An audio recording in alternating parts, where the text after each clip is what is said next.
Hello नमस्कार जय हिंद साथियों, आप सभी लोगों का एक बार फिर से स्वागत है पैरामेडिकल के यूट्यूब चैनल टोटल लर्निंग पे। तो दोस्तों आज हम लोग समास पढ़ने वाले हैं। आज के इस क्लास में कंप्लीट समास का थ्योरी पढ़ने वाले हैं। अगर आप इस वीडियो को, इस क्लास को अगर आप कंप्लीट रूप से अच्छे तरीके से देख लेते हैं, अच्छे तरीके से नोट्स रेडी कर लेते हैं, तो मैं इतना दावा करता हूं दोस्तों कि अगर आप पैरामेडिकल में समास का सवाल देखने को मिले तो आप आराम से उस समास के सवाल को बना के आइएगा और 5 नंबर लेके आइएगा। क्योंकि आपके एग्जाम में दोस्तों समास टॉपिक से 3-4 साल से लगातार एक क्वेश्चन आ रहा है, तो बहुत इंपॉर्टेंट है। 5 नंबर भी आपके सिलेक्शन के लिए बहुत बड़ी बात होती है ना। तो चलिए आइए आज के इस क्लास को स्टार्ट करते हैं। अगर आप चैनल पे नए हैं, पहली बार हैं और बेहतरीन तैयारी करना चाहते हैं तो आज ही आप हमारे चैनल के साथ जुड़ सकते हैं। चैनल को सब्सक्राइब करके साथ ही साथ आप अपने दोस्तों के बीच में इस वीडियोस को शेयर कर दीजिए ताकि वो भी एक क्वालिटी एजुकेशन है ना यूट्यूब पे फ्री ऑफ कॉस्ट ले सके, ठीक है। और बाकी दोस्तों अगर क्लास का पीडीएफ पाना चाहते हैं, क्लास का नोटिफिकेशन पाना चाहते हैं, पैरामेडिकल से कोई भी अपडेट लेना चाहते हैं कि फॉर्म कब आएगा, है ना, मतलब इस तरीके कोई भी अपडेट, इंस्टेंट अपडेट रहना चाहते हैं कि फॉर्म आ गया तो हम लोग फॉर्म भर देंगे, तो वो टेलीग्राम पे आप लोग जुड़ जाइए जिसका नाम टोटल लर्निंग है। डिस्क्रिप्शन में लिंक भी मिल जाएगा, आप वहां से भी ज्वाइन कर सकते हैं, ठीक है। हाँ, और दोस्तों अगर पैरामेडिकल के एक सीक्वेंस वे में बहुत अच्छे तरीके से तैयारी करना चाहते हैं तो आप हमारे टोटल लर्निंग ऐप पे आइए। और दोस्तों हमारा अभी लेटेस्ट जो बैच चल रहा है वो अभी फिलहाल संकल्प बैच है, जिसमें आपको फुल सिलेबस कोर्स है, यानी पूरा सिलेबस पढ़ाया जाएगा। Physics, chemistry, biology, Hindi, English, math, है ना, और जीके कंप्लीट एकदम बेसिक से लेकर के पैरामेडिकल के लेवल तक का आपकी तैयारी हो जाएगी। और ये कुछ हमारे एप्लीकेशन पे कोर्सेज के अंदर फीचर्स हैं, है ना, जो कि सभी क्लास का जितना भी होगा वो सब लाइव क्लास के थ्रू आपको पढ़ाया जाएगा। दूसरा चैप्टर वाइज क्लासेज होंगी जिसमें थ्योरी पढ़ाया जाएगा, फिर उसके बाद इंपॉर्टेंट क्वेश्चंस कराए जाएंगे, ताकि इंपॉर्टेंट क्वेश्चन इसलिए जरूरी है कि आप थ्योरी को बहुत अच्छे तरीके से पढ़ सके हैं कि नहीं पढ़े हैं, आपने कितनी बार थ्योरी को रिविजन किया है, वो चीज़ें जाँच की जाएगी इंपॉर्टेंट क्वेश्चन के थ्रू, ठीक है। और सभी विषय का नोट्स भी दिया जाएगा पीडीएफ के फॉर्म में, ताकि आप उसको निकलवा सकते हैं प्रिंट आउट, या फिर आप उसको घर पर बैठ के उतार सकते हैं, है ना। 15 ईयर का क्वेश्चन बैंक दिया जाएगा आप लोग को पीडीएफ के थ्रू, है ना। और सभी विषय के मॉडल पेपर भी दिए जाते हैं जो कि सबसे लास्ट में दिए जाते हैं, जिसमें आप लोग को प्रैक्टिस करवाया जाता है ताकि आप लोग तैयार रहे मिक्स क्वेश्चन के लिए भी। और दोस्तों यहाँ पे 2 तरीके का टेस्ट आप लोग को होता है। एक संडे टेस्ट होता है, संडे टेस्ट अभी फिलहाल नहीं स्टार्ट हुआ है लेकिन बहुत जल्द अब स्टार्ट हो जाएगा संडे टेस्ट। और फिर उसके बाद दोस्तों आप लोगों को टेस्ट सीरीज होता है जो कि लास्ट में 5 से 6 को टेस्ट कंडक्ट कराया जाता है 90 क्वेश्चन का, जिसमें बहुत अच्छा बच्चे स्कोर करते हैं, ठीक है, जिससे उनका पता लगता है। और ये बैच ऑलरेडी स्टार्टेड है, 31 अगस्त से स्टार्ट हो चुका है। चलिए अब हम लोग समास को पढ़ते हैं। तो समास को आप लोग हेडिंग डालिएगा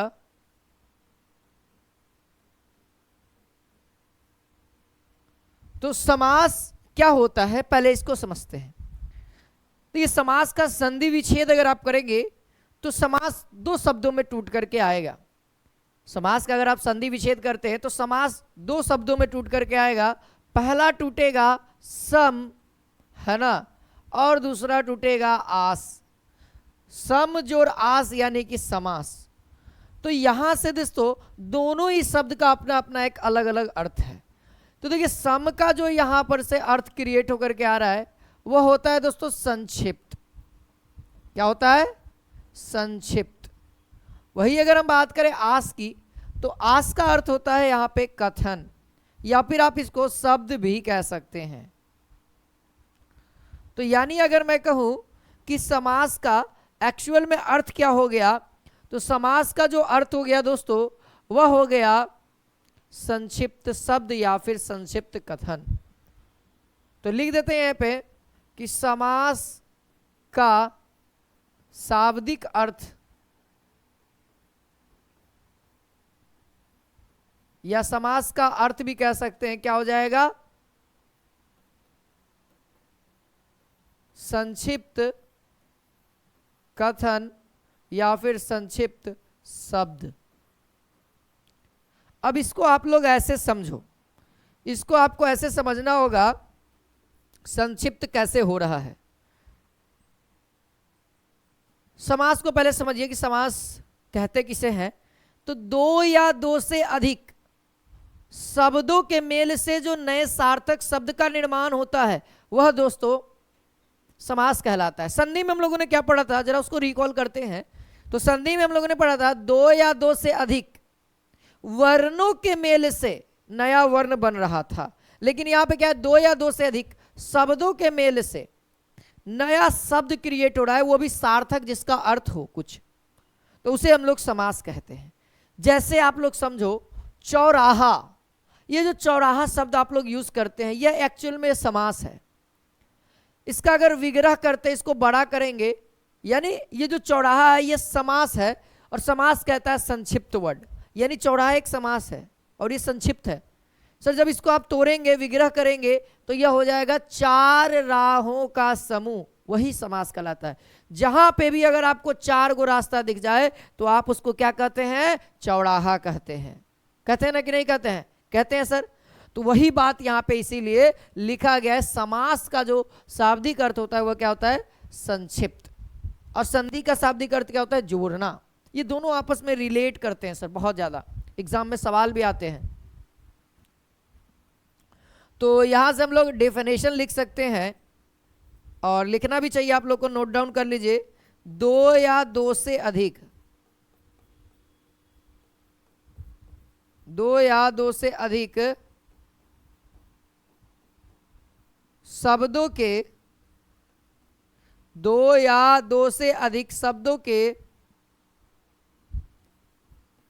मेल से बने नए सार्थक शब्द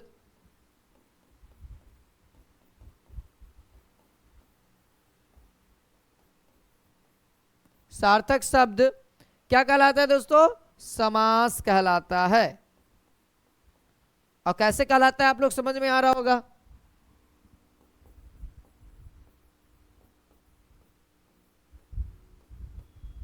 ठीक है, समास कहलाता है। आप एज अ उदाहरण के लिए भी लिख सकते हो,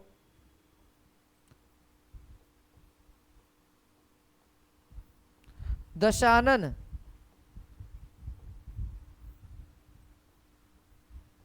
दस है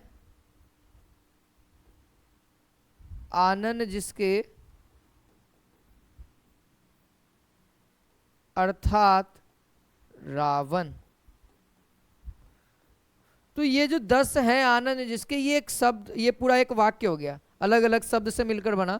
और इसी का अगर संक्षेपण कर दिया जाए, एक नया शब्द बना दिया जाए जिसे हम लोग दशानन कह रहे हैं, हमारा क्या हो जाएगा, समास कहलाएगा। ठीक है, अब देखिए समास में दो प्रक्रिया होती है। समास में दो प्रक्रिया होती है। पहली प्रक्रिया को हम लोग समस्त पद कहते हैं। देखो जब समास में एक नया वर्ड मिल रहा है उसको हम लोग समस्त पद कहते हैं, और उस समस्त पद को अलग अलग वाक्य में एक लंबा चौड़ा में लिख रहे हैं उसको हम लोग समास विग्रह कहते हैं। ये दोनों को समझिए, समस्त पद एक हो गया और दूसरा हो गया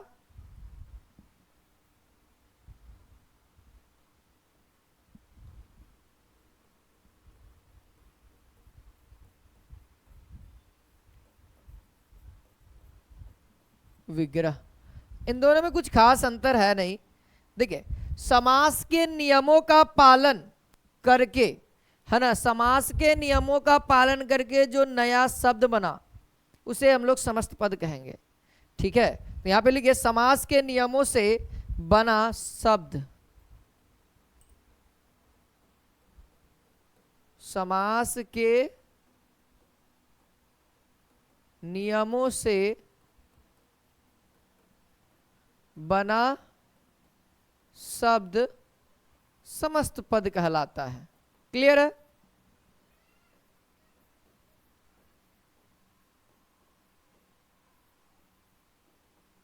ठीक है, अब देखो भैया समास विग्रह, तो समस्त पद के सभी पदों को अलग अलग किए जाने की प्रक्रिया को हम लोग क्या कहते हैं, समास विग्रह कहते हैं। तो इसको भी लिख सकते हैं, देखो समस्त पद, देखो विग्रह को जोड़ना समस्त पद और समस्त पद को तोड़ना विग्रह। सिंपल भाषा में समस्त पद के सभी पदों को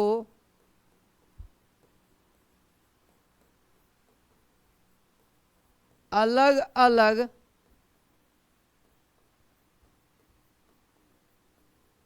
किए जाने की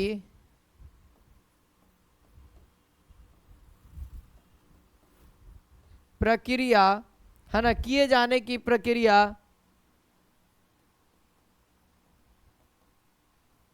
समस्त क्या कहलाएंगे, समास विग्रह कहलाएगा।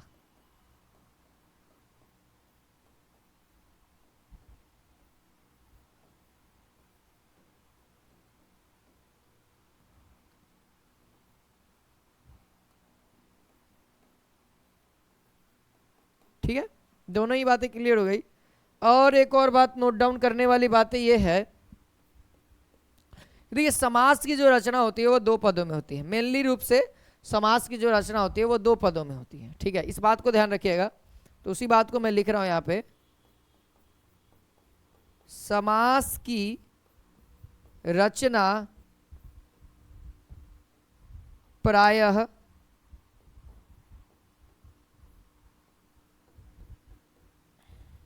दो पदों में होती है।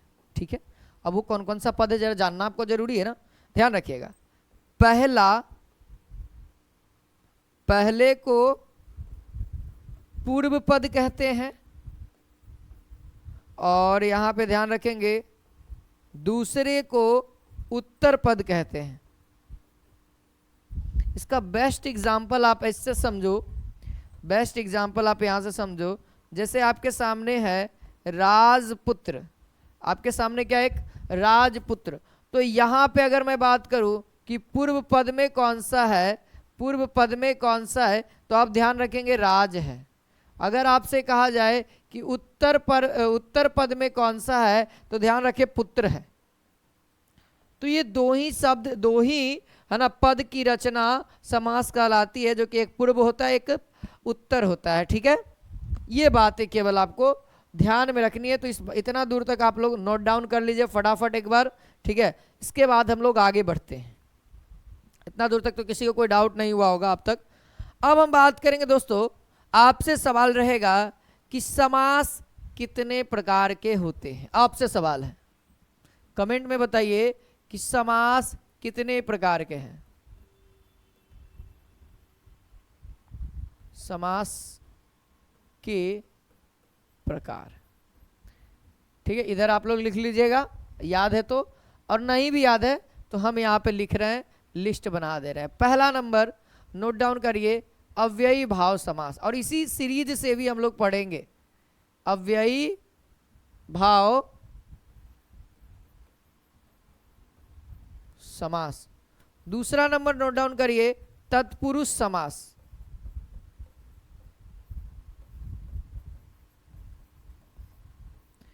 तीसरा नंबर नोट डाउन करिए, कर्मधारय समास, और गिन भी लीजिए कितना समास होता है।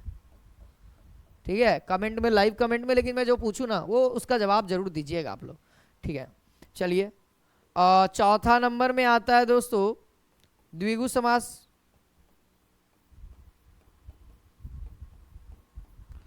और पांचवा नंबर में आता है द्वंद्व समास, और सबसे लास्ट यानी कि छठा, यानी कितने प्रकार हो गए, 6 हो गए, बहुव्रीहि। ध्यान रखिए, बाहुबली मत लिख दीजिएगा, बहुव्रीहि समास। लेकिन ये बाहुबली से भी कम नहीं है, पूरा समास का सबसे बड़ा बाहुबली है ये बहुव्रीहि समास, है ना। तो बाहुबली है। तो चलिए स्टार्ट करते हैं अपने टॉपिक को। सबसे पहला नंबर हेडिंग दीजिएगा आप लोग, अव्ययी भाव समास।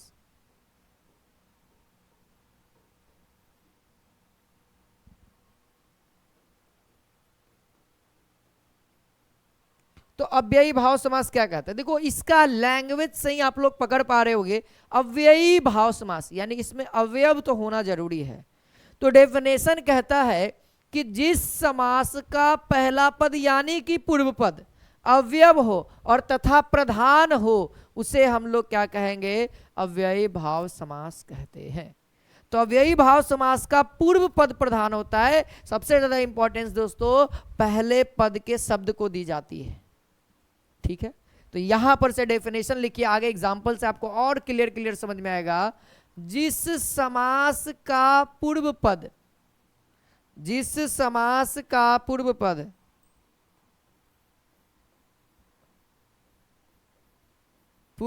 यानी कि पहला पद अवयव हो तथा प्रधान हो, है ना, प्रधान भी इंपॉर्टेंट बहुत जरूरी है, प्रधान हो तो वह अव्ययी भाव समास कहलाता है।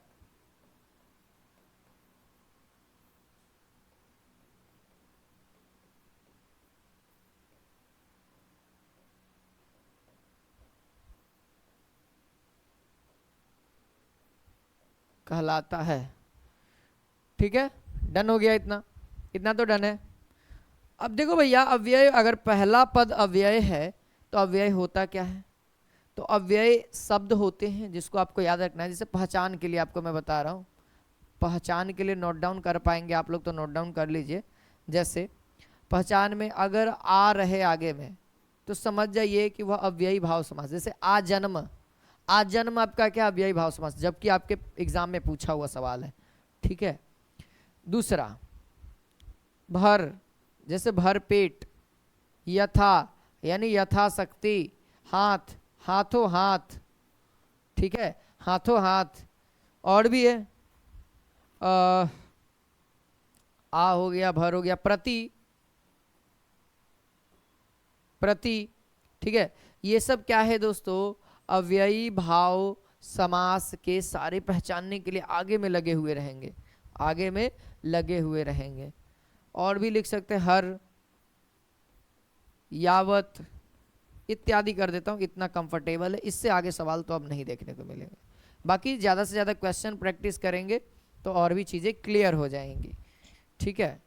अनु भी हो जाएगा, इसमें आप अनु भी लगा दीजिएगा। जैसे अनु भी पूछा जाता है, अनु भी रहता है, कॉमा लगा देते हैं, ठीक है। इतना ध्यान रखिए आप। अब आप इसका उदाहरण देखिए, अब आपको इसका उदाहरण देखना है। उदाहरण दोनों करूंगा, समस्त पद और विग्रह दोनों चलेगा, है ना। तो यहां पे सबसे पहले उदाहरण में आएगा दोस्तों, क्या है? आजन्म। आजन्म का अगर विग्रह करते हैं तो क्या हो जाएगा दोस्तों? जन्म से लेकर। विग्रह इसका क्या होगा? इसका विग्रह होगा जन्म से लेकर। और अगला अगर बात करें प्रतिदिन, तो प्रतिदिन क्या होगा, है ना, प्रत्येक दिन। और बात करें भर पेट, तो भरपेट क्या क्या होगा? पेट भर, पेट भर। भर पेट का मतलब पेट भर के, या ऐसे भी लिख सकते हो पेट भर या पेट भर के, पेट भर के, ठीक है। और भी हो जाएंगे, जैसे हाथों हाथ, तो हाथ ही हाथ में, ये सब कुछ अर्थ नहीं दे पा रहे उतने सेटिस्फाइड अर्थ, ठीक है। तो जैसे और भी एक ये लिख देता हूँ, ये बहुत इंपॉर्टेंट है, हाथों हाथ, हाथों हाथ। इसका विग्रह क्या हो जाएगा? हाथ ही हाथ में, है ना, विग्रह, ठीक है। अव्ययी भाव समास क्लियर हो गया। तो अब आपको आ, प्रति, भर, हाथ दिख जाए तो आप डायरेक्ट कहाँ जाइएगा? अव्ययी भाव समास को टिक कर दीजिएगा, जो भी ऑप्शन में आपका रहे। अगला तीसरा नंबर, दूसरा नंबर हम लोग आते तत्पुरुष में।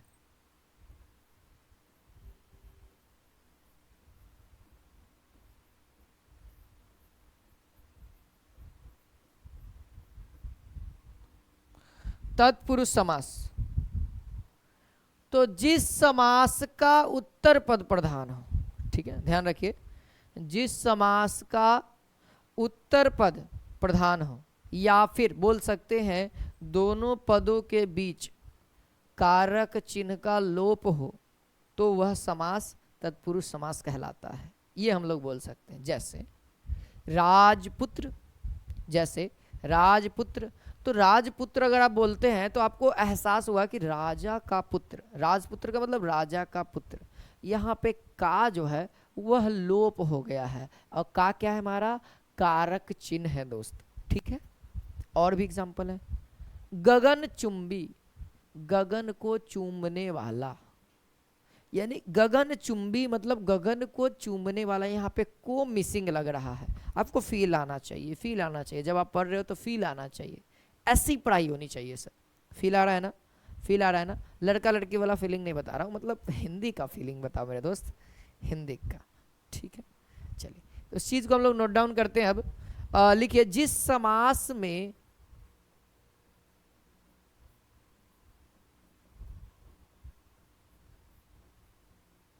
है ना, जिस समास में उत्तर पद, उत्तर पद प्रधान होता है, उत्तर पद प्रधान होता है, तथा तथा तथा दोनों पदों के बीच, क्योंकि आपको पता है कि भैया समास दो ही पद है, तो दोनों पदों के बीच कारक चिन्ह का लोप होता है, कारक चिन्ह का लोप होता है, तो वह तत्पुरुष समास कहलाता है।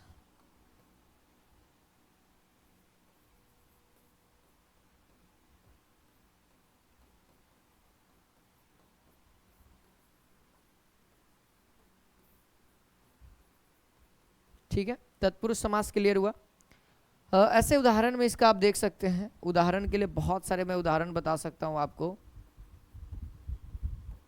देखिए, कारक चिन्ह के बारे में बात कर दिया, यानी कारक के चिन्ह पे अब जो है तत्पुरुष समास टूटेगा, कारक चिन्ह के आधार पे अब तत्पुरुष समास टूटेगा, ठीक है। जैसे और भी एग्जांपल लिख लेते हैं पहले, जैसे राजपुत्र आप लोग सुने होंगे, तो इसका विग्रह क्या हो जाएगा, राजा का पुत्र, क्या हो जाएगा, राजा का पुत्र, कारक चिन्ह आ गया, ठीक है। आगे हम बोलेंगे जैसे गंगा जल, तो गंगा जल यहाँ पे क्या हो जाएगा, तो बोलेंगे गंगा का जल, है ना। अगर हम लोग बोल रहे थे गगन चुंबन, गगन चुंबी, यानी कि गगन को चुंबने वाला,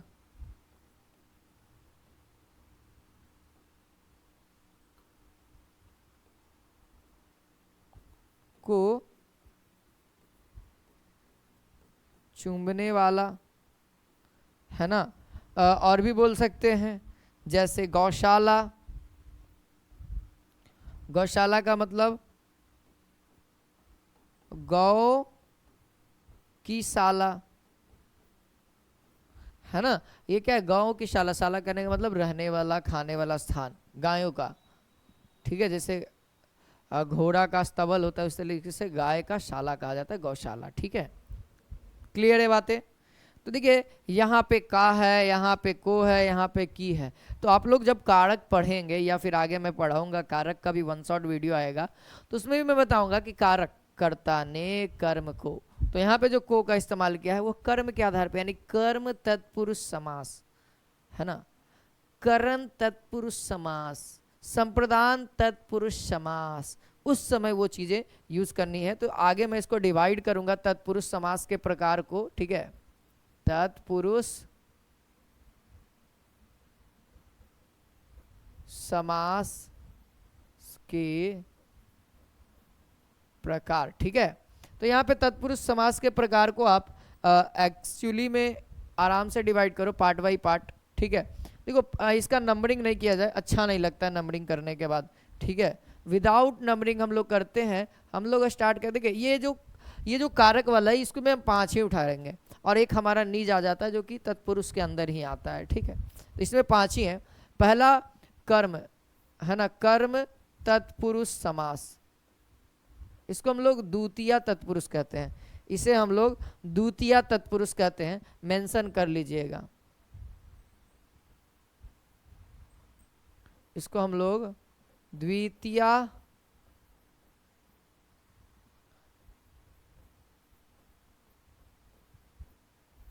तत्पुरुष कहते हैं। इसे हम लोग द्वितीय तत्पुरुष कहते हैं। ठीक है। अब द्वितीय तत्पुरुष जिसमें कर्ता ने कर्म को, यानी इसका क्या हो जाएगा, को। तो अभी अभी एग्जाम्पल्स हम लोगों ने देखे बहुत सारे। गगन चुंबी, गगन को चूमने वाला, इसी के अंदर आएगा। यश प्राप्त, यश को प्राप्त करने वाला, है ना। चीड़ी मार, यानी चीड़ियों को मारने वाला। चीड़ी मार देखें, चीड़ियों को मारने वाला। देखिए चीड़ी मार आजकल मैं बताता हूँ, ये छोटे छोटे बच्चे लोग भी क्या करेंगे, लाठी के अंदर लाठी ऐसे से ले ले रहेगा और उसको लंबा करेगा ना, इतना लंबा मारेगा, कौवा के फेंक के मारता है, कौवा मर भी जाता है उसे, उसको कहते हैं चीड़ी मार। चीड़ी मारता है और कौवा को पका के खाएगा वो लोग, हम देखे हैं बहुत बार। देखो ग्रामगत, यानी ग्राम को गया, है ना। ग्रामगत का मतलब ग्राम को गया। ऐसे बहुत सारे एग्जाम्पल्स हो जाएंगे इसके अंदर। तो कुछ कुछ एग्जाम्पल्स नोट डाउन कर लीजिए ताकि आप लोगों को याद भी रहे ये चीज़ें, है ना। ऐसे आप लोग विभक्ति चिन्ह के आधार पे अलग अलग कर लीजिएगा, विभक्ति अलग अलग कर लीजिएगा। गगनचुंबी, गगनचुंबी, है ना, जैसे ये फेमस है। चीड़ी माड़, है ना, ये फेमस है चीड़ी माड़। ठीक है, बाकी आप लोग देख लेना। चलिए अगला कर्म हो गया, करण तत्पुरुष। इसमें से वाला आएगा, इसमें से वाला आएगा। तो इसमें आप लोग क्या करोगे, इसमें ध्यान देना, इसको हम लोग कहेंगे तृतीया तत्पुरुष समास। क्या कहेंगे दोस्त, तृतीया कहेंगे। क्या होता है,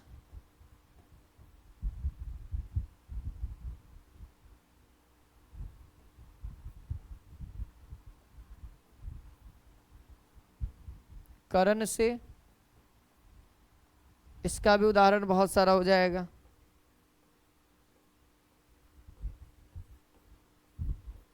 उदाहरण में आप देख सकते हो, करुणापूर्ण यानी करुणा से पूर्ण, रेखांकित यानी रेखा से अंकित, है ना, रेखांकित यानी रेखा से अंकित, शोकग्रस्त यानी शोक से ग्रस्त, है ना, मन चाहा यानी कि मन से चाहा। ये सारी बातें क्लियर है आप लोगों को, है ना, ये सारी बातें क्लियर है आप लोगों को, ठीक है ना। तो इसमें कुछ कुछ चीज़ें लिख लीजिए, जैसे शोकग्रस्त, है ना, हम लोग लिख सकते हैं शोकग्रस्त, शोक से ग्रस्त। मन चाहा, मन से चाहने वाला यानी मन चाहा, मन से चाहा। और क्या, करुणापूर्ण। देखिए जितना ज़्यादा एग्जाम्पल्स ध्यान में रखिएगा उतना ज़्यादा आपके लिए बेस्ट होगा। फिर अगला आता है दोस्तों करण हो गया, फिर उसके बाद आता है संप्रदान। संप्रदान तत्पुरुष, और ये क्या हो जाएगा, चतुर्थ हो जाएगा। और ये क्या होगा, चतुर्थ तत्पुरुष समास।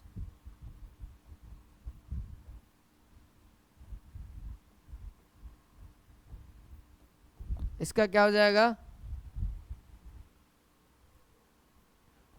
को और के लिए।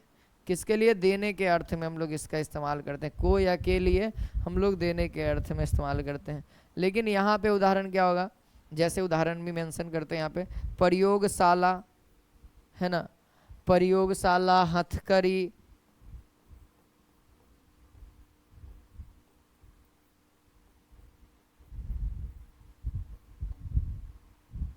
प्रयोग के लिए शाला, है ना, जो प्रयोगशाला होता है जहाँ पे आप लोग केमिस्ट्री का रिएक्शन करते हो, फिजिक्स का, है ना, प्रैक्टिकल करते हो, उसको हम लोग प्रयोगशाला ही ना कहते हैं।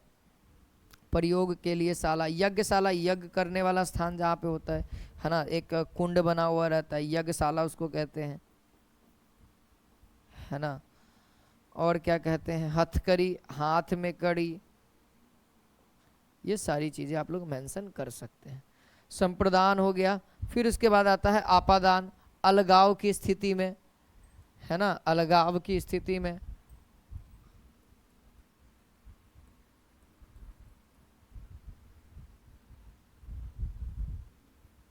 अपादान, अपदान तत्पुरुष, ये कौन सा हो जाएगा दोस्तों? तो ये हमारा होगा पंचमी तत्पुरुष।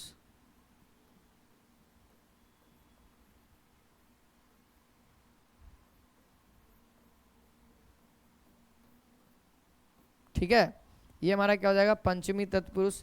और इसमें क्या होगा? इसमें हम लोग ध्यान रखेंगे, इसमें से होता है, इसमें से होता है बट अलगाव की स्थिति के लिए, है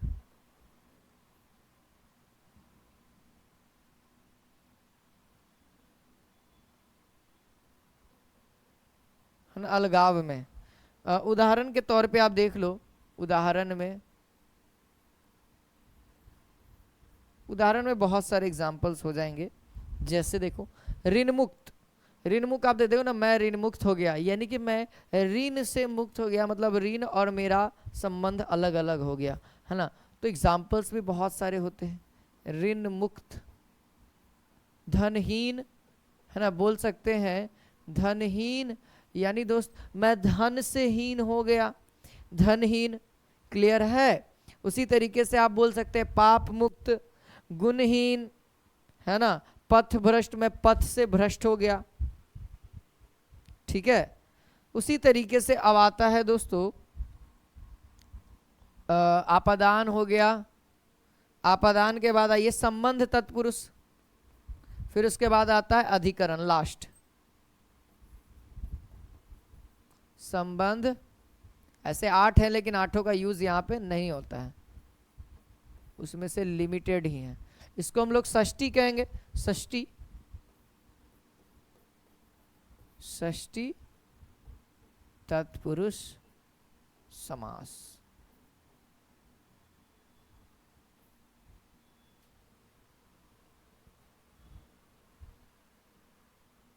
ठीक है, अब भैया इसमें क्या है? संबंध है तो का, के, की तो होगा ही होगा, होगा ना।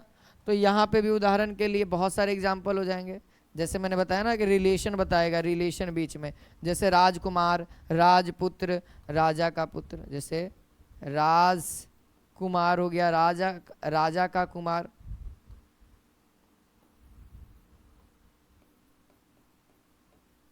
राजकुमार, गौशाला, है ना, गंगा जल,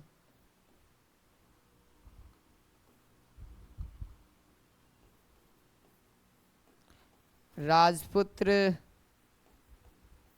इत्यादि। बहुत हो गया इतना भैया, है ना। अब लास्ट आता है एक इसी में, है ना, जो कि कारक वाला से रिलेटेड है, वह है दोस्तों अधिकरण, यानी में या पर के रूप में। अधिकरण तत्पुरुष, जो कि क्या है दोस्तों? सप्तमी, सप्तमी तत्पुरुष। उल्टा लिख दिए हैं, तत्पुरुष। ठीक है, अब देखिए यहाँ पे इसमें क्या हो जाएगा? में या फिर पर के रूप में, में या फिर पर के रूप में हम लोग इसका इस्तेमाल करते हैं। इसमें उदाहरण में क्या हो जाएगा? इसके उदाहरण में आप लोग क्या क्या बता सकते हैं, बताइए। आप लोग भी थोड़ा बहुत दिमाग लगाया करें। में या पर का क्या हो जाएगा?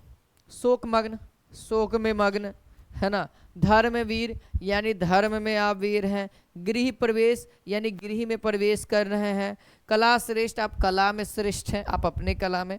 तो बहुत सारे एग्जाम्पल्स हैं, बेस्ट एग्जाम्पल तो हमको लगता है गृह प्रवेश, गृह में प्रवेश, है ना। कला श्रेष्ठ, कला में श्रेष्ठ। उदाहरण आप लोग विग्रह कर लेंगे ना, आप लोग तो विग्रह कर ही लेंगे, कला श्रेष्ठ। चलो ठीक है, अब एक और इसका टाइप आ जाता है ना, तत्पुरुष में ही वो आता है निज समास, हम लोग उसको बोलते हैं निज। क्या बोलेंगे? निज समास। ये दोस्तों नकारात्मक को सूचित करता है। नकारात्मक कहने का मतलब कि जिस समास का पूर्व पद निषेध सूचक या फिर नकारात्मक लगा हो, तो वह क्या होता है दोस्तों? निज समास होता है। यानी यहां से इसका डेफिनेशन कह सकते हैं कि जिस समास के पूर्व पद में निषेध सूचक या फिर नकारात्मक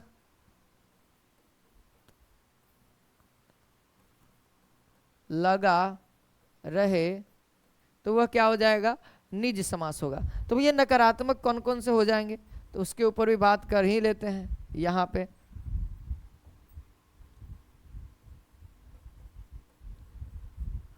नकारात्मक में जैसे अ, मेनली तो आपको ध्यान रखना ये अ बहुत इंपॉर्टेंट है। अ, न, अन, गैर, बस इतना याद रखिए, बहुत है। उदाहरण अगर आप देखेंगे तो उदाहरण मैं बता सकता हूं, जैसे उदाहरण, उदाहरण बहुत सारा इसका हो जाएगा। उदाहरण के लिए आप टेंशन नहीं लीजिए। जैसे हो जाएगा अन्याय, अन्याय का क्या होगा, न्याय न होना, अन्याय। नकारात्मक वर्ड अन्याय, न्याय न होना, अयोग्य, अयोग्य, योग्य न होना, योग्य न होना, अनहोनी, अनहोनी, ये सब देख सकते हैं, है ना।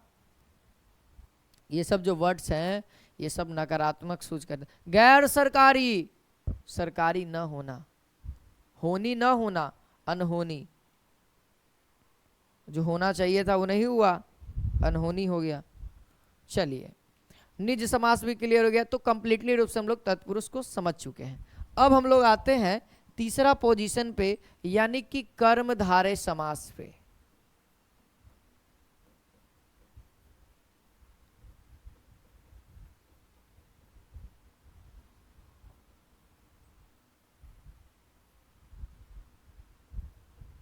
कर्मधारय समास को अच्छे से समझिए। देखिए दोस्त, कर्मधारय को आप ऐसे समझ सकते हैं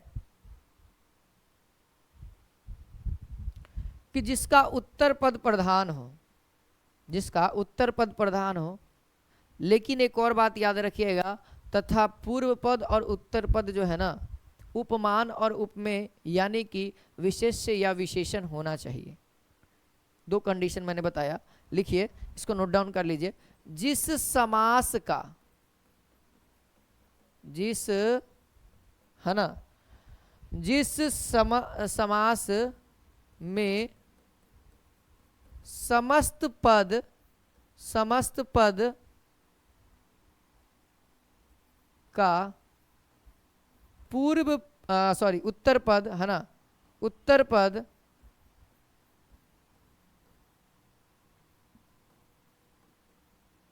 प्रधान हो तथा, है ना, उत्तर पद प्रधान हो तथा पूर्व पद व उत्तर पद, है ना, पूर्व पद व उत्तर पद व उत्तर पद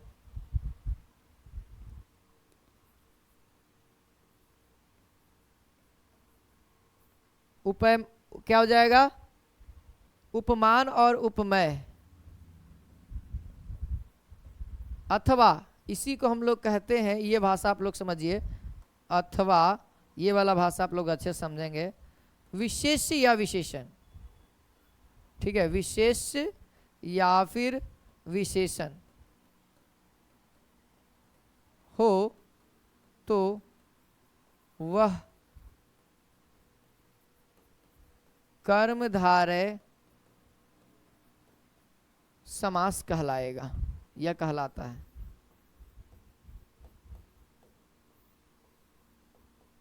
ठीक है, इतना तो क्लियर होगा। कर्मधारय समास, उम्मीद है आप लोगों को क्लियर है। ठीक है, अब इसके उदाहरण को समझते हैं।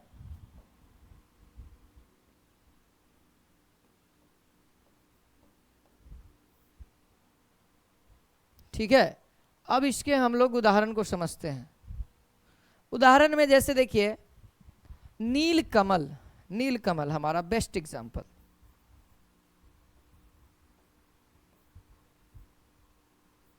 ठीक है, नील कमल का पहले सबसे पहले आप विग्रह करो, तो विग्रह करेंगे तो क्या होगा, नील कमल को विग्रह करेंगे तो क्या होगा, नीला है कमल,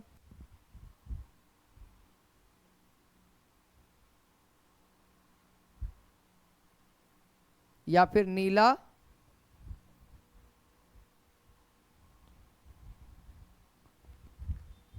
नीला है कमल, है ना, नीला है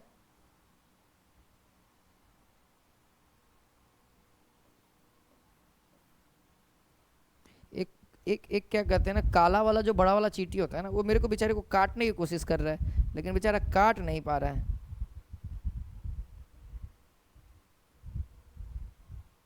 ठीक है,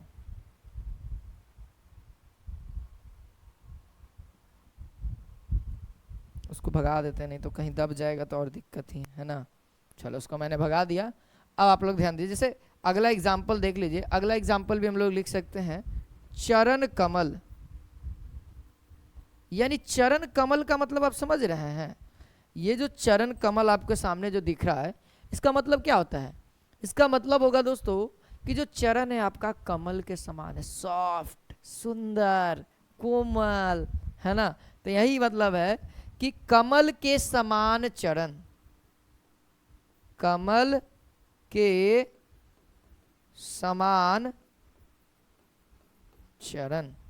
ठीक है, उसी तरीके से चंद्रमुखी, चंद्रमुखी के बारे में सुने होंगे, मूवी आजकल बहुत ज़्यादा चलती है, चंद्रमुख या फिर चंद्रमुखी, चंद्रमुख ज़्यादा अच्छा लग रहा है। देखो चंद्रमा के समान, है ना, चंद्रमा के समान मुख। ये एक बात क्लियर करो सबसे पहली बात, अब मैं समझा रहा हूं जो बातें समझो। जैसे यहां पे मैंने लिखा उपमान उपमेय, इसको छोड़ो, ये विशेष और विशेषण को देखो। पहला कि इसमें उत्तर पद प्रधान होगा, यानी जो अंतिम का पद होगा वो प्रधान होगा, और बाकी जो है यानी कि इसमें दोस्तों विशेष्य प्रधान होगा और विशेषण भी होगा। यानी आपको कैसे पकड़ना है कि विशेष और विशेषण हो, इसी लाइन से आप पकड़ लोगे कि ये कर्मधारय है या नहीं है। देखो नील कमल, नील कमल का भाई मतलब होता है कि नीला कमल, कमल नीला है, यानी कमल हमारा यहाँ पे विशेष्य हो गया, है ना, और विशेष्य हो गया, और नील यानी नीला जो है ये हमारा क्या होगा, उसका विशेषता है, यानी कि विशेषण हो गया। ठीक है, इसी तरीके से आप देखो कमल चरण, कमल हमारा क्या हो गया, यहाँ पे विशेष्य हो गया, है ना, विशेष्य हो गया, चरण हमारा क्या हो गया, सॉरी कमल जो हमारा हो गया विशेषण हो गया, चरण हमारा क्या हो गया, विशेष्य हो गया। तो कमल के समान, यानी कमल किससे इक्वेट किया जा रहा है, कमल की सुंदरता, कमल की मुलायमता, उसके से हम लोग हमारी चरण को, यानी कि जो पैर है, पादुका है, उसको इक्वेट किया जा रहा है। तो कमल यहाँ पे जो है दोस्तों विशेषण हो जाता है और चरण हमारा विशेष हो जाता है, जिसके बारे में बताया जा रहा है। जैसे समझो, विशेष से विशेषण को समझा देता हूँ थोड़ी देर के लिए।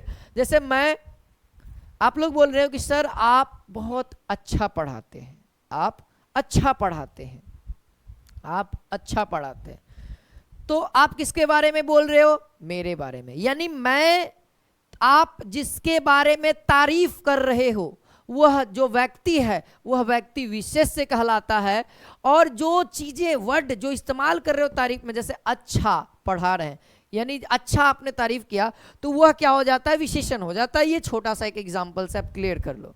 मैं खराब पढ़ाता हूं, ये भी आप मेरी विशेषता बता रहे हो, तो यहां पे मेरे बारे में आप बता रहे हो कि खराब पढ़ाते हो, यानी मेरी क्या ये एक विशेषता है, विशेषता है खराब।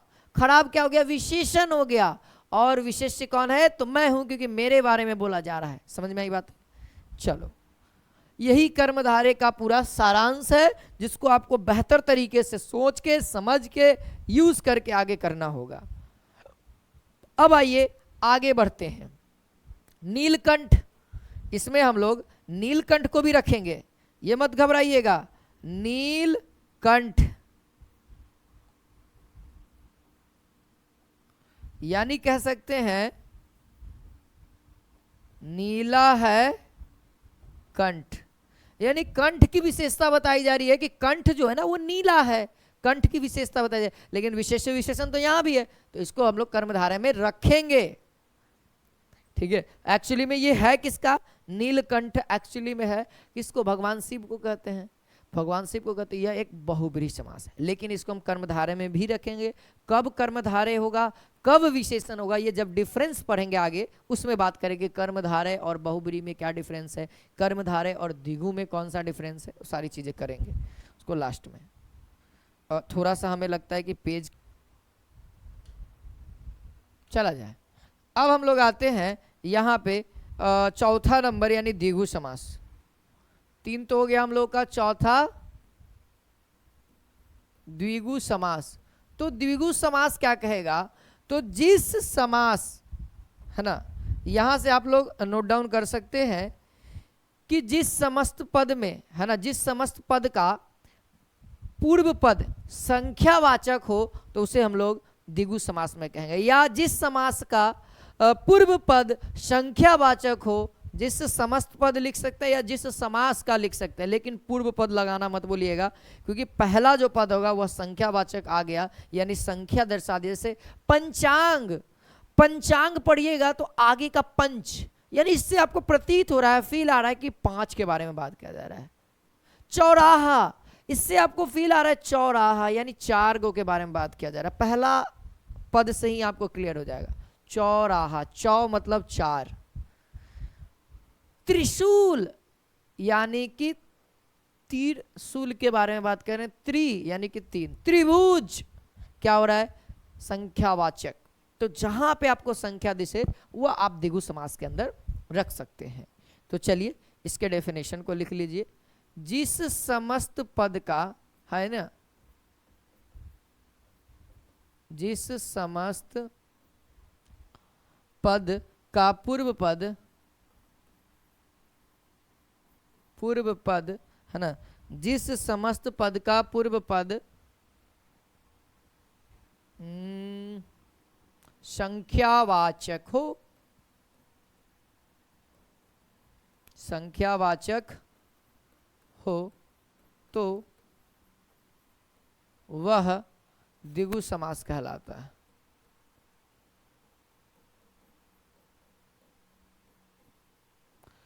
देखो डेफिनेशन को समझना जरूरी है, ये लिखना उतना मेरे ख्याल से इंपॉर्टेंट नहीं है। अगर समझ में आ गया तो मेरे ख्याल से यह उतना इंपॉर्टेंट नहीं है। इसमें समूह या फिर समाहार करके हम लोग विग्रह करते हैं। इसमें जब भी विग्रह करिएगा ना इसका, तो इसमें मालूम है आपको समूह या फिर समाहार लगा हुआ रहेगा। जैसे इसमें समूह या समाहार का है ना, समाहार का ज्ञान होता है, मतलब एक ग्रुप का ज्ञान होता है, एक ग्रुप का ज्ञान होता है। ठीक है, एक ग्रुप का ज्ञान होता है। समझ में आई बातें, समझ में आई बातें। उदाहरण लिख सकते हैं, बहुत इंपॉर्टेंट बात है उदाहरण। उदाहरण में लिखेंगे त्रिशूल है ना, त्रिभुज,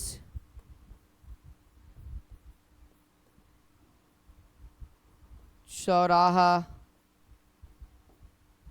है ना, पंचवटी। विग्रह करने आ रहा है ना आप लोग, आप विग्रह कर दीजिएगा।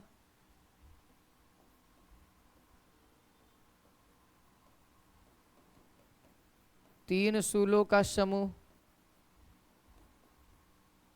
3 भुजाओं का समूह,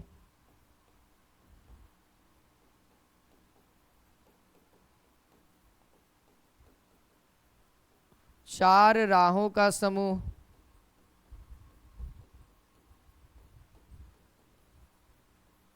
आप लोग कमेंट जरूर करना कि क्लास कैसा लगा। पंचवटी, 5 वटों का समूह है ना, 5 वटों का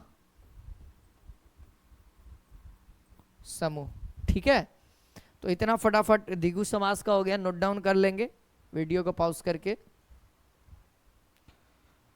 अगला आता है दोस्तों,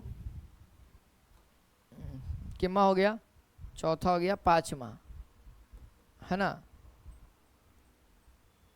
पांचवा नंबर आता है दोस्तों द्वंद्व समास। ये बड़ा ही इंटरेस्टेड है।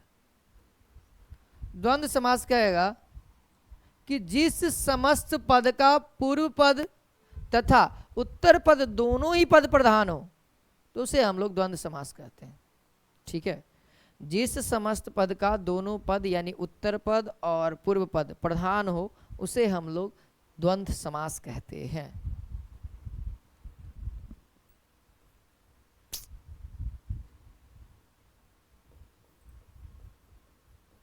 जिस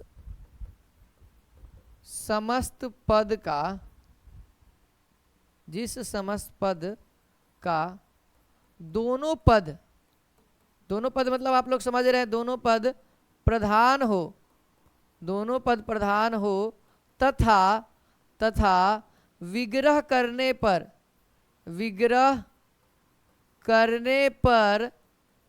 पर और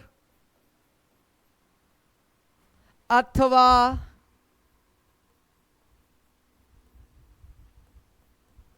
या, है ना, या फिर उसके बाद एवं का प्रयोग हो तो वह द्वंद्व समास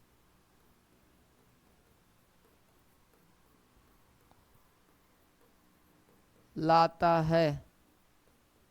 ठीक है, बातें समझ में आई कि द्वंद्व समास क्या है। और पहचान के लिए एक और बात याद रखिएगा। ठीक है, यहां पे पहचान लिख रहा हूं। पहचान का मतलब होता है कि दोनों पदों के बीच प्रायः, इसमें क्या होता है ना द्वंद्व समास में, कि जो दोनों पद है, पूर्व पद और उत्तर पद जो है, उसके बीच में एक योजक चिन्ह होता है ना, उसको हम लोग डैश कहते हैं अंग्रेजी में, है ना। लिख देते हैं, इस समास में प्रायः दोनों पदों के बीच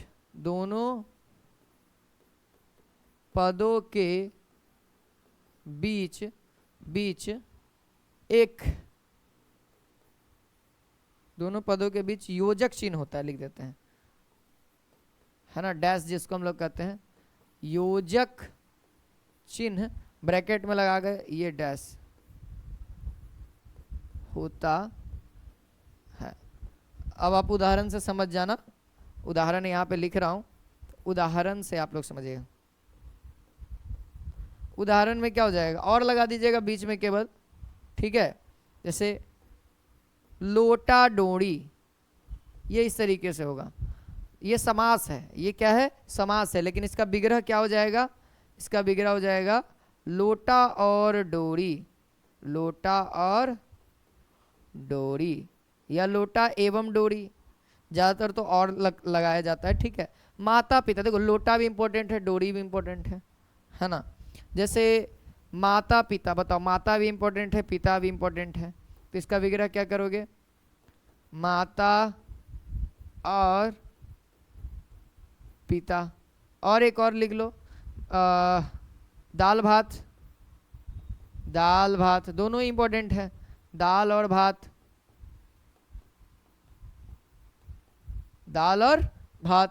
है ना। बहुत सारे एग्जाम्पल्स हैं, भाई बहन, भाई और बहन, दादा दादी, दादा और दादी, है ना, आगे पीछे, आगे और पीछे, है ना। लेकिन अभी आप लोगों ने एक चीज नोटिस किया होगा कि सर अभी हम लोगों ने डैश वाला एक और किया था अव्ययी भाव में। अभी हम लोग इसमें भी डैश का यूज कर रहे हैं, लेकिन अव्ययी भाव में देखेंगे तो यहाँ पे मैं लेके चलता हूँ अव्ययी भाव के पास। हाँ, हाथों हाथ, यहाँ पे भी डैश है ना।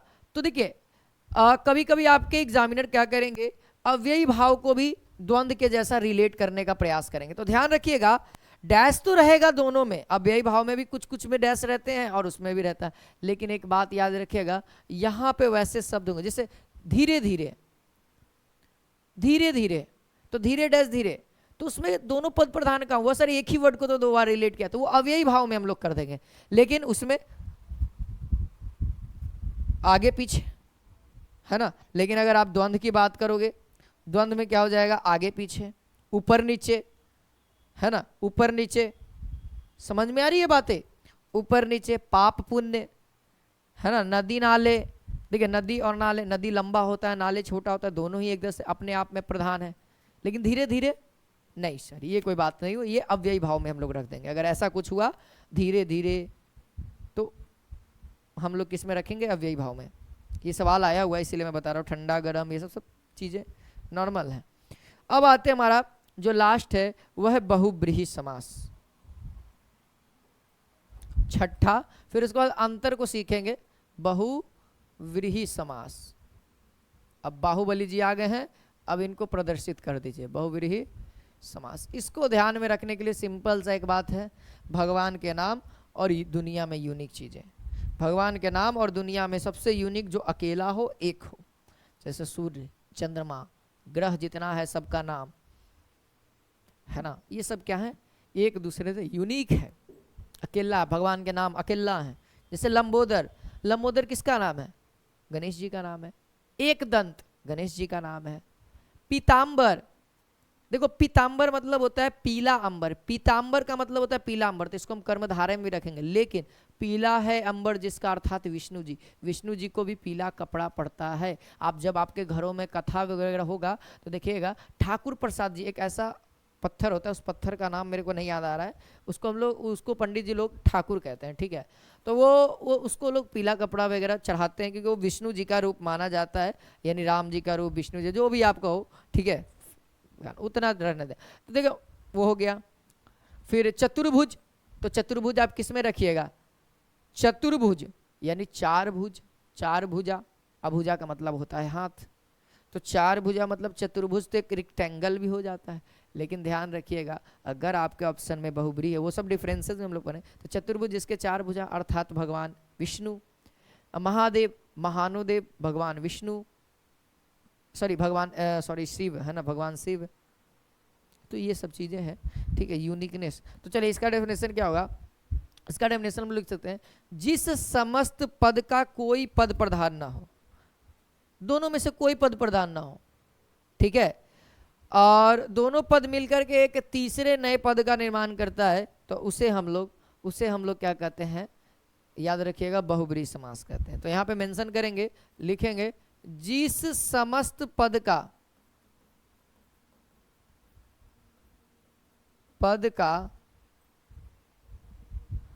कोई प्रधान न हो, जिस समस्त पद का कोई पद प्रधान न होता हो,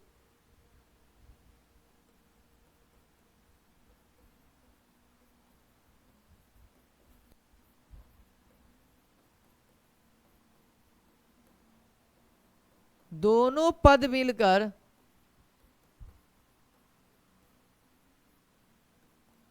एक नए पद का निर्माण करता है, एक नए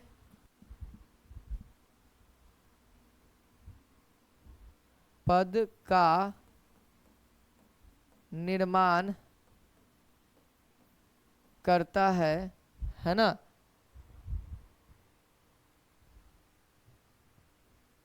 या फिर नए पद का निर्माण नहीं लिखते, नए पद कर एक मिलकर, है ना, दोनों पद मिलकर, है ना, दोनों पद मिलकर किसी तीसरे पद को सूचित करता है ना, ये ठीक लग रहा है, किसी तीसरे पद को सूचित करता है, किसी तीसरे पद को सूचित करता है, उसमें बहुब्रीहि समास होता है।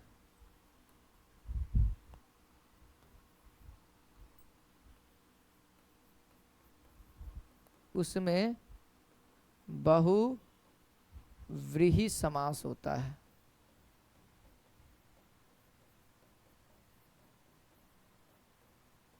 उदाहरण के तौर पे आप बहुत बेहतरीन तरीका से समझे मेरे से, है ना, उदाहरण मैं लिख रहा हूं। उदाहरण में आपको मैंने बता दिया, जितना भगवान के नाम है ना वो सब याद कर लीजिए, एक दंत दयानंत भुजाधारी, सब है ना, आरती वारती में गावल जाता है, सब याद करना पड़ेगा आपको। जैसे लंबोदर, लंबोदर, तो क्या हो जाएगा दोस्त, लंबोदर में क्या हो जाएगा, लंबा है उदर जिसका, लंबा है उदर जिसका। देखिए ये तीसरा वर्ड पे सूचित कर रहा है कि नहीं, इसमें कोई पद प्रधान नहीं है, लंबोदर में कोई पद प्रधान नहीं, लेकिन ये किसी तीसरे को सूचित कर रहा है, अर्थात गणेश, ये तीसरे को सूचित कर रहा है। देख लीजिए लंबोदर में कोई पद, ना ही पहला पद ना ही दूसरा पद प्रधान है, वह सूचित कर रहा है किसको, तो वह तीसरे यानी गणेश जी को, यानी अन्य पद को वह सूचित कर रहा है। उसी तरीके से आप बात कर दो दशानन, दशानन बोलने के बाद इसमें कोई पद प्रधान नहीं है, इसमें लिखेंगे 10 है आनन जिसके, अर्थात रावण, रावण बहुत बड़ा पंडित था भाई, इसके जैसा नॉलेज ना ही राम जी के पास भी था, याद रखिएगा। रावण सबसे शक्तिशाली, सबसे निपुण, है ना, वो चाहे शस्त्र में हो चाहे शास्त्र में हो। आपको याद होना चाहिए, जो हम लोग किताबी ज्ञान कहते हैं उसको हम लोग शास्त्र कहते हैं, जो हम लोग हथियारी ज्ञान कहते हैं उसको हम लोग शस्त्र कहते हैं, ठीक है, शस्त्र अस्त्र, ठीक है।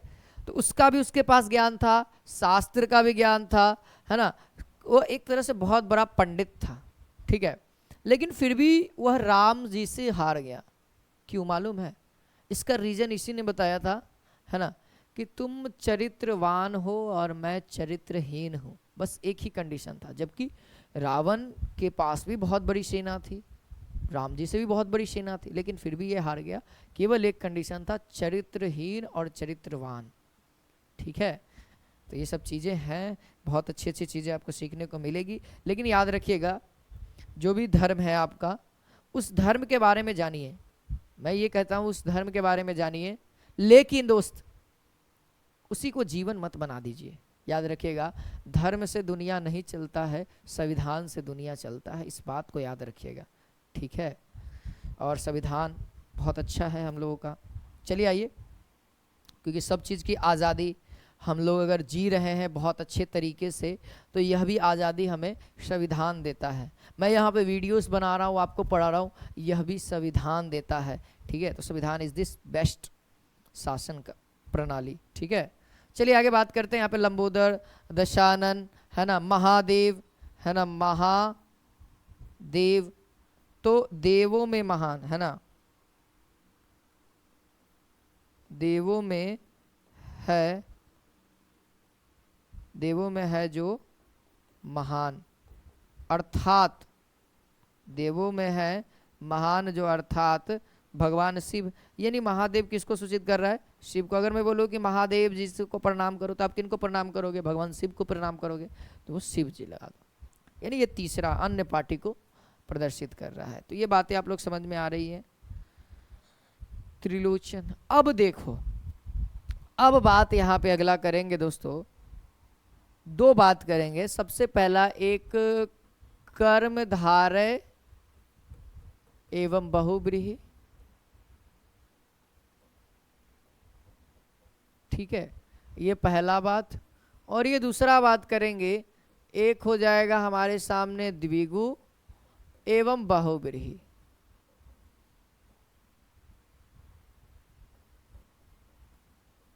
इन दोनों को आपको बहुत ही बेहतरीन तरीका से समझना पड़ेगा। सेम कंडीशन है। देखिए दोस्त, आपके एग्जामिनर ने क्या करेंगे, क्वेश्चन को टफ बनाने के लिए समास का एक ही उपाय करेंगे कि देखिए आपके सामने मैं बोल दूं पीतांबर, एक एग्जाम्पल ये लिखा और एक एग्जाम्पल लिखा त्रिलोचन, दो एग्जाम्पल लिखा। आप इसको किसके अंतर्गत रखना चाहोगे? अगर आपके ऑप्शन में रहा कि पीतांबर कौन सा समास है, ऑप्शन रहेगा 4। पहला कर्मधारय, पीतांबर के बारे में बात करें कर्मधारय, दूसरा रहेगा बहुव्रीहि, तीसरा रहेगा द्विगु, चौथा रहेगा आपका कोई एक मान लो द्वंद्व। 4 ऑप्शन है, आप किसको में रखोगे? तो ध्यान रखना जब भी आप इस सिचुएशन में रहें तो देखिए ये दोनों के अंदर आ रहा है पीत अंबर, तो यानी कि पीला अंबर। पीतांबर का मतलब होता है पीला अंबर, यानी कि पीला वस्त्र, वस्त्र का गुण बताया जा रहा है कि तुम पीला हो। तो यह भैया इसमें तो विशेष विशेषण आ गया, यानी कर्मधार है। लेकिन सर पीतांबर मतलब पीला है अंबर जिसका, अर्थात भगवान विष्णु, यानी दोस्त ये तो एक भगवान का नाम भी आ गया और सर बहुब्रीहि में। तो जब भी ऐसा सिचुएशन आपके बीच आए तो आप हमेशा आंख मूंद करके बहुब्रीहि को जाइए। अगर बहुब्रीहि नहीं रहे और आपको रिलेट करना रहे तो भैया जो रिलेट लगे उसके अकॉर्डिंग, डेफिनेशन के अकॉर्डिंग मार दीजिएगा। अगर बहुब्रीहि नहीं रहता तो हम कर्मधारय मारेंगे, लेकिन कर्मधारय और बहुब्रीहि दोनों रहे तो हम बहुब्रीहि को मारेंगे। ऐसे ऑप्शन अभी तक से ऐसा आया नहीं है, लेकिन अगर आए तो आप लोग प्रेफरेंस बहुब्रीहि को दीजिएगा। उसी तरीके से अगर त्रिलोचन रहे तो भैया त्रि आ गया सर, यानी संख्यावाचक, हमको तो द्विगु मारना चाहिए, लेकिन ये एक्चुअली में होगा सही आंसर जो इसका बहुब्रीहि, क्योंकि 3 आंखों के लिए अर्थात भगवान शिव हैं, क्योंकि उन्हीं के पास एक त्रिलोचन है, 3 गो आंख है,